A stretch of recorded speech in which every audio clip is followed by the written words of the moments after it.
భూమిపై అల్లాహ్ ఆరాధన కోసం నిర్మించబడిన మొట్టమొదటి గృహం కాబా.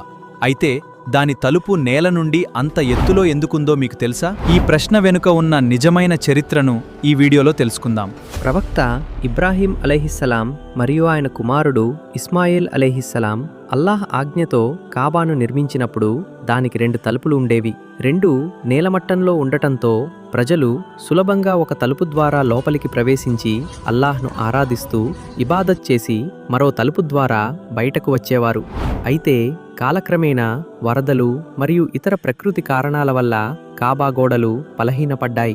అందువల్ల ప్రవక్త ముహమ్మద్ సల్లల్లాహు అలైహి వసల్లం వారికి మొదటి వహీ రాకముందు ఖురైష్లు కాబాను మళ్లీ నిర్మించాలని నిర్ణయించారు. కానీ వారు ఒక ముఖ్యమైన నిర్ణయం తీసుకున్నారు. కాబా నిర్మాణానికి హలాల్ సంపద మాత్రమే ఉపయోగించాలి అని అందరూ అంగీకరించారు. వడ్డీ ద్వారా సంపాదించిన ధనం